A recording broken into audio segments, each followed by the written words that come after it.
नमस्कार, मी doctor Shilpa Pol from eternity the journey within I. एटर्निटीच्या एंजल्स मेरे दोस्त या इंस्टाग्राम सिरीजचा हा दिवस 3रा. फ्रेंड्स, एंजल्स म्हटलं की नक्की कोणतं कल्पनाचित्र तुमच्यासमोर उभं राहतं?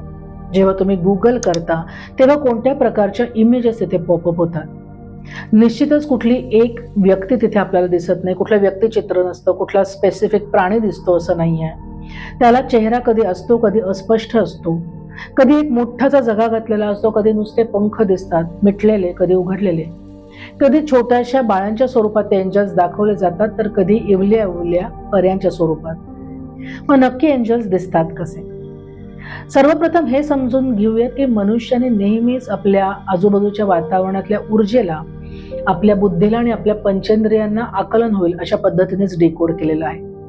त्यामुळे प्रत्यक्षात एंजल्स कसे दिसतात ह्यापेक्षा आपण ते कुठल्या पद्धतीने समजून घेऊ शकतो, कशा पद्धतीने त्यांचं आकलन होऊ शकतं, आपल्याला ते प्रोसेस होऊ शकतं आणि आपण त्यांच्याशी कनेक्ट कसे होऊ शकतो, या पद्धतीने ते कल्पनाचित्र तयार होतं. जे लोक क्लेअरवॉयंट्स आहेत, ज्यांची कुंडलिनी जागृत आहे, ज्यांनी आपल्या 7 चक्रांवर रेग्युलर काम केलेलं आहे, जे रेग्युलर मेडिटेशन करतात, तुमचा ऑरा बघू शकतात, अशा लोकांना उघड्या डोळ्याने देखील एंजल्स सहज दिसतात. याचा अर्थ तुम्हाला आणि मला ते दिसणार नाही आहेत का? त्याच्यासाठी काही वेगळ्या सिद्धीची आवश्यकता आहे? तर बिलकुल नाही.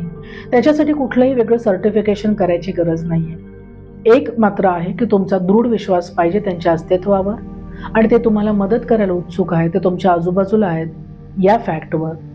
दुसरी गोष्ट म्हणजे जर तुम्ही ध्यानधारणा रेग्युलर करत असाल तर ही प्रोसेस तुमच्यासाठी सहज, सोपी आणि लवकर घडते.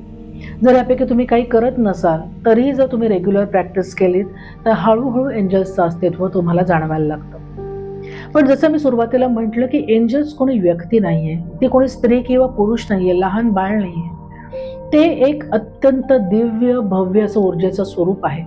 त्याला वेगवेगळे रंग आहेत. ते ज्या स्तरावर असतात, ज्या प्रकारचं काम करतात, त्या प्रकारे त्यांचे रंग रिप्रेझेंट करतात. अगेन या बाबतीत हे डिटेल्समध्ये आपण वर्कशॉपमध्ये निश्चितच बघतो. तर हे रंग आपल्याला जेव्हा जाणवतात, आपल्या आजूबाजूला जाणवतात, तेव्हा आपल्या लक्षात येतं की एंजल्स आपल्या जवळ आहेत. आपण ज्या प्रकारच्या एंजल्सचं आवाहन केलंय त्या प्रकारचा रंग बरेचदा आपल्याला दिसतो. कधी कधी ज्यांना माहीत नाहीये की कुठल्या एंजल्सला, कुठल्या विशिष्ट प्रकारच्या एनर्जीला आवाहन करायचं, आणि नुसतं जर तुम्ही म्हटलं की एंजल्स मला मदत करा, तर तुम्हाला जो प्रकाश दिसतो तो तुमच्यासाठी योग्य असलेल्या एंजल्सचा असतो. आपल्या प्रत्येकासाठी विशिष्ट असे स्पिरिट गाईड्स, विशिष्ट असे गार्डियन एंजल्स असतात. तेव्हा अगेन नाक, कान, डोळे सगळं ओपन ठेवा. आपल्याला मनुष्य स्वरूप, पंख असलेली व्यक्ती दिसणार नाहीये. आपल्याला दिसणार आहे तो त्यांच्या ऊर्जेचा प्रकाश, ज्याला म्हणतात ऑर्ब्स, ORBS. ORBS ऑर्ब्स म्हणजे त्यांचा दिव्य प्रकाश.